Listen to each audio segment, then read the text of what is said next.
Kemudian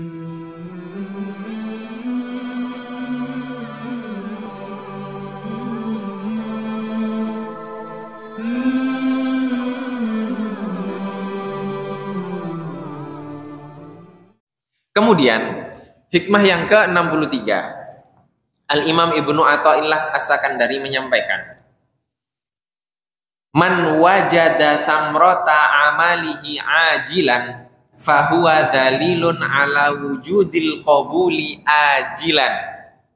Barang siapa mendapatkan, menemukan buah dari amal perbuatannya saat di dunia, maka itu menjadi bukti bahwa amalnya diterima hingga hari akhirat. Di hikmah sebelum ini kita membahas bahwa balasannya itu di akhirat, bukan di dunia. Tapi di hikmah yang ke-63 dikatakan, barang siapa menemukan buah dari amal baik yang dia lakukan di dunia ini, maka itu adalah tanda atau bukti bahwa amalnya telah diterima hingga akhirat. Buahnya apa? Buahnya usaha berhasil atau usaha gagal? Kita kan seperti itu penilaian kita. Belajar naik kelas itu baru berbuah. Kalau tidak naik kelas itu namanya gagal. Bukan itu. Di sini dikatakan atsamroh, buah dari amal itu adalah ladzatut ta'ati, kenikmatan dalam ketaatan. Jadi kalau kita sudah nikmat melakukan sebuah ketaatan atas Allah Subhanahu wa taala, maka itu namanya Allah Subhanahu wa taala telah memberikan buah dari amal kita.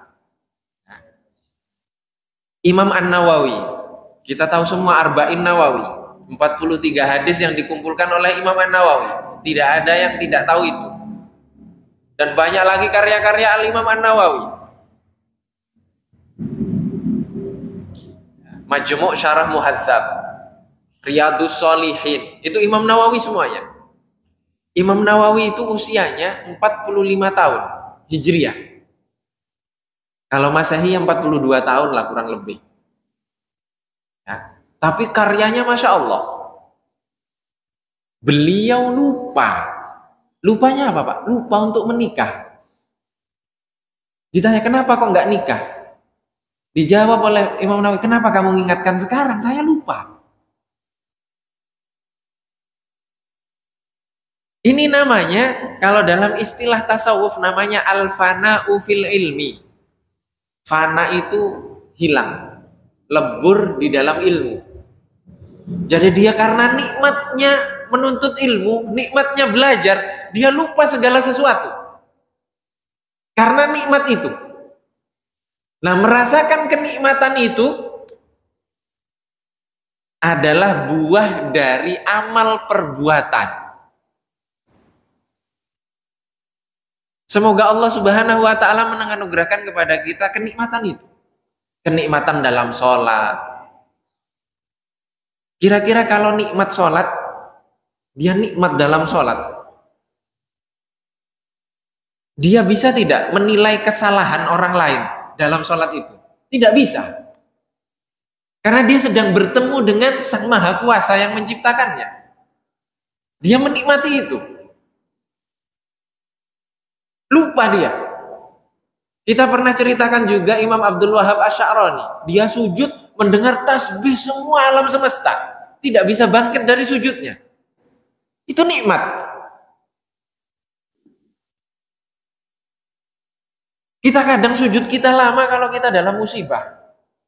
Ada masalah sulit, sujud kita lama yang terakhir. Doa panjang sekali sampai lupa kalau imamnya sudah duduk. Sudah tahiyat. Nah, itu kapan kita akan lupa seperti itu? Itu karena nikmat, ya. Karena nikmat Allah menjadikan ibadah yang kita lakukan itu nikmat sekali. Sehingga kita larut di dalam kenikmatan itu.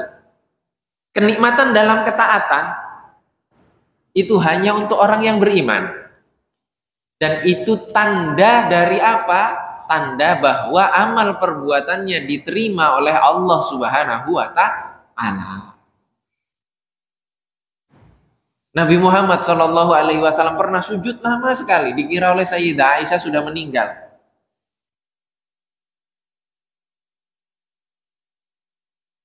Kita bisa sujud lama, istri kita di samping kita,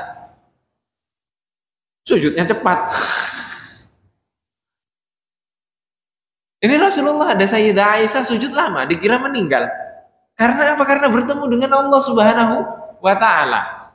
Itu kenikmatan. Jadi kenikmatan amal perbuatan. Maka ada orang yang masuk dalam golongan ahlul munajat.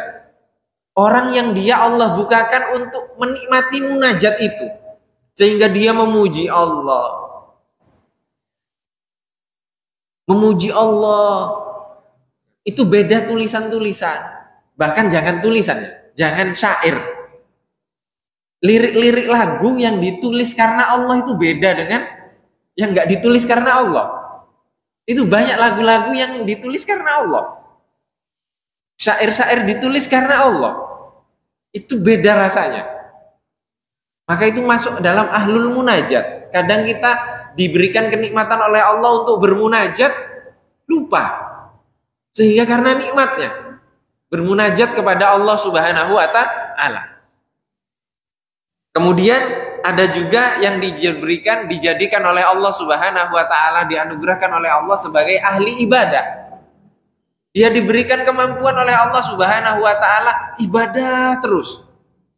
Kami pernah ceritakan ada seorang ulama, dia lumpuh. Tapi setiap kali mendengar qomat, dia bisa berdiri dan dia ngimami. Assalamualaikum warahmatullah, assalamualaikum warahmatullah, lumpuh lagi. Itu kenikmatan ibadah. Nah, itu kenikmatan ibadah. Bagaimana Sayyidina Utsman sholat malamnya 1 rakaat hatam Al-Quran.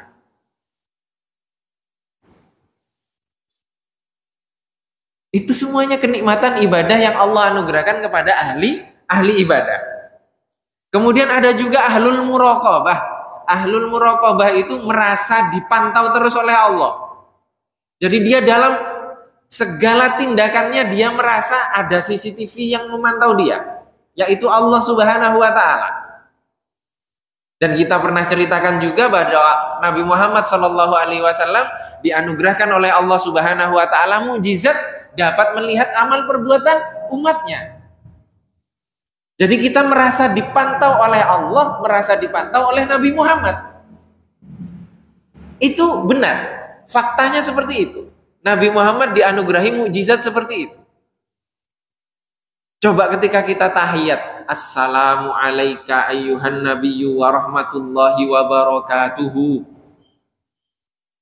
Itu kita bayangkan Nabi Muhammad menjawab, Waalaikumsalam warahmatullahi wabarakatuhu. Kira-kira kita mikir barang yang hilang tidak? Tidak. Kita membayangkan Rasulullah menjawab. Rasulullah ada di depan kita. Bisa kita ingat yang lainnya? Tidak bisa. Tidak bisa ingat. Yang kita ingat Rasulullah melihat kita. Ketika kita melihat Rasulullah melihat kita dan menjawab salam kita, apalagi Allah. Apalagi Allah. Itu namanya ahlul muraqabah. Merasa dipantau oleh Allah Subhanahu wa Ta'ala. Menjadi kepala keluarga, menjadi posisi ini, di posisi itu. Menjadi pedagang, menjadi guru, menjadi murid, menjadi pengajar, menjadi khotib, menjadi imam. Semuanya merasa dipantau oleh Allah Subhanahu wa Ta'ala, maka hasilnya adalah lillahi ta'ala. Maka hasilnya adalah lillahi ta'ala. Ada seorang ulama. Ulama ini orang yang kaya raya sebelumnya. Dan kehidupannya adalah kehidupan yang bergelimang harta dan bergelimang kemaksiatan. Kalau bahasa kita sekarang, hidupnya di dunia malam lah. Kerjaannya pesta setiap malam. Setiap hari pesta. Suatu ketika pesta di rumahnya itu mengganggu tetangganya. Salah satu dari tetangganya ngetok pintu, kemudian budak perempuannya yang membukakan. Kemudian ditanya oleh laki-laki tersebut, ini rumah miliknya budak atau milik orang yang bebas? Dijawab, rumah semewah ini tidak mungkinlah milik budak. Ini pasti milik orang kaya raya yang bebas. Dan dia punya banyak budak. Terus laki-laki tadi itu mengatakan, oh berarti benar. Kalau rumah ini miliknya budak, sungguh perbuatannya tidak akan seperti ini. Gitu. Maksudnya budaknya Allah, hambanya Allah Subhanahu wa ta'ala. Perdebatan tersebut, perbincangan tersebut didengarkan oleh ulama tersebut yang akan menjadi ulama. Ya. Namanya Bishrun Al-Hafi. Ya, namanya Bishrun Al-Hafi. Bishr Al-Hafi. Nama ulama tersebut. Kemudian karena perbincangan tersebut didengar oleh Bishr Al-Hafi ini, Bishrun tersebut, dia langsung keluar dan mencari orang tersebut, kemudian dikejar. Tolong ulangi lagi perkataanmu. Diulangi lagi oleh laki-laki tersebut, jika rumah ini miliknya budak, sungguh perbuatannya tidak akan seperti ini. Diulangi lagi. Setelah itu dia keluar dari seluruh dunia yang dia miliki, dan dia sepanjang hidupnya tidak menggunakan alas kaki. Ditinggalkan semuanya. Dia menjadi ahli ibadah yang menjadi alim. Dan tidak pernah pakai alas kaki. Tidak menggunakan alas kaki itu di dalam bahasa Arab disebut al-hafi. Orang yang tidak menggunakan alas kaki. Jadi Bishrun al-hafi artinya Bishr yang tidak menggunakan alas kaki. Jadi dia tinggalkan semuanya, menjadi ahli ibadah, menjadi alim. Bahkan suatu ketika dia sudah menjadi orang alim, ahli ibadah, dunia gelapnya sudah dia tinggalkan, dunianya sudah dia tinggalkan semuanya. Dia menjadi orang alim. Bahkan terkenal ketika itu, sudah masyhur perkataannya, dakwahnya, mauidhahnya, keilmuannya sudah terkenal. Dia di perjalanan bertemu dengan sekumpulan orang mabok. Ya, sekumpulan orang mabok. Sekumpulan orang mabok itu bertemu dengan Bishr Al-Hafi ini, semuanya cium tangan. Jadi dalam kondisi mabuk dia bisa mengenali Bishr Al-Hafi dan dia cium tangan. Itu karomah namanya. Bagaimana kita kalau ketemu orang mabuk, naik motor aja nabrak mobil dia. Ini tidak, ketemu Bishr Al-Hafi dia sadar, cium tangan. Apa yang dilakukan Bishr Al-Hafi? Bishr Al-Hafi nangis. Yang dipikirkan apa? Orang dalam kondisi mabuk bisa mengenali saya. Artinya dia orang baik. Jangan-jangan saya nggak selamat nanti di akhirat. Nangis dia. Dia merasa dirinya lebih rendah daripada yang cium tangan kepada dia. Kebalikan dari saya. Dari saya. Kita kadang kalau ketemu orang, kok nggak cium tangan sih? Itu gimana? Bishr Al-Hafi begitu, dia merasa lebih rendah. Inilah kondisi orang yang apa? Yang Allah tunjukkan, yang Allah bukakan bagi dia kenikmatan muraqabah, kenikmatan merasa dipantau oleh Allah Subhanahu wa ta'ala. Yang dipantau bukan perbuatannya tapi hatinya. Tapi hatinya baik, perbuatannya tidak baik, tidak mungkin. Ya, tidak mungkin, karena hati itu penentu dari yang lahir. Ini disebut dengan ahlul muraqabah. Kemudian ada juga yang namanya ahlul musyahadah. Ahlul musyahadah itu yang dia sudah menyaksikan Allah Subhanahu wa ta'ala, menyaksikan kekuasaan Allah Subhanahu wa ta'ala, maka dia semuanya nikmat. Ada lagi namanya ahlul mukalamah. Ahlul mukalamah itu yang sudah diajak berbincang oleh Allah Subhanahu wa ta'ala, seperti Nabi Musa. Sudah diajak berbicara oleh Allah Subhanahu wa ta'ala. Tapi di sini jangan ditanya bahasanya Allah itu seperti apa, tidak bisa. Karena Allah itu pencipta, bukan makhluk, bukan yang diciptakan. Maka kalau ada yang mengatakan, bagaimana firman Allah itu? Firman Allah itu bentuknya huruf, tidak mungkin. Bukankah suara atau suara? Tidak mungkin. Kenapa tidak mungkin? Kita bisa mendengar suara itu yang gelombangnya 20 sampai 20 ribu hertz. Di bawah itu, di atas itu kita nggak bisa mendengar. Hewan-hewan yang bisa mendengar. Terus kita mau mengatakan bahwa Allah itu firman-Nya bentuknya gelombang begitu? Tidak mungkin. Ada hal lain yang Allah berikan keistimewaan kepada para nabinya yang bisa menerima wahyu itu. Firman itu, kalau ditanya seperti apa, tidak ada yang bisa menjelaskan. Karena apa? Karena kita tidak pernah menjadi nabi. Ya, itu namanya ahlul mukalama.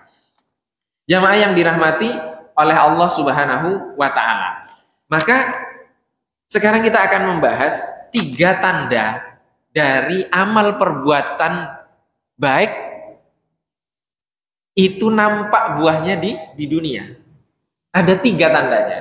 Yang pertama, Allah Subhanahu wa Ta'ala berfirman di dalam surat An-Nahl, A'udzubillahi minasyaitonirrajim, man amila shalihan min dzakarin wa unsa falanuhyiyannahu hayatan thayyibah.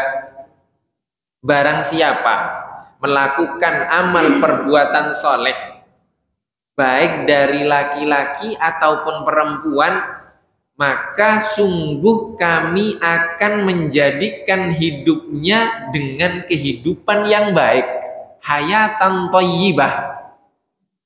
Ini qaryah thayyibah ya. Semoga orangnya thayyib semua.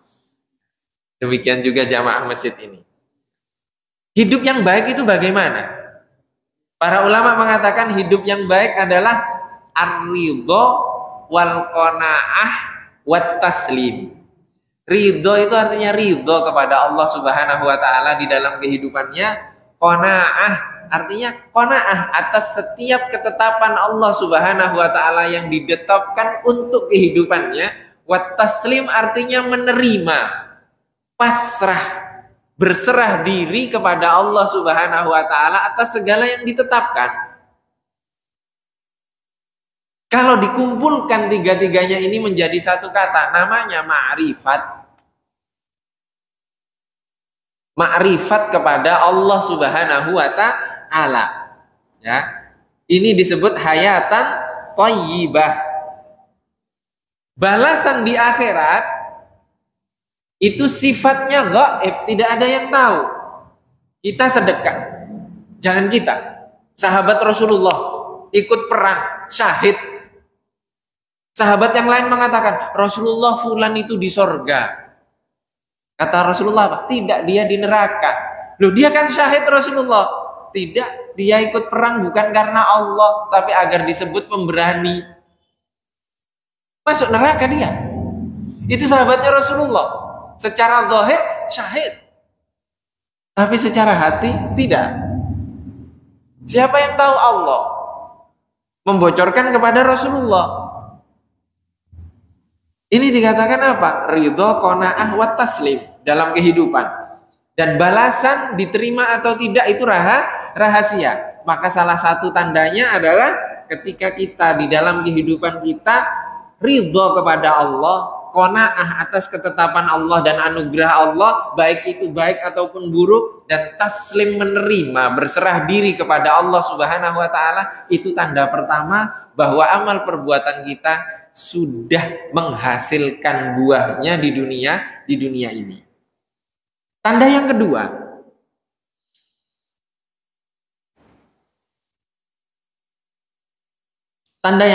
Allah Subhanahu wa Ta'ala berfirman, wa'adallahu alladhina amanu minkum wa 'amilus solihati la yastakhlifannahum fil ard.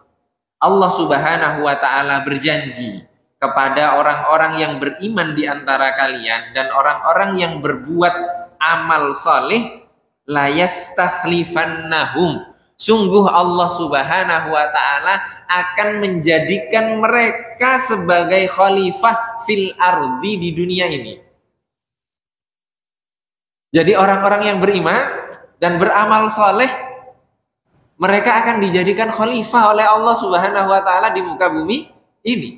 Nah, sekarang kita artikan khalifah itu cuma sebagai pemimpin. Khalifah itu yang membangun dunia ini.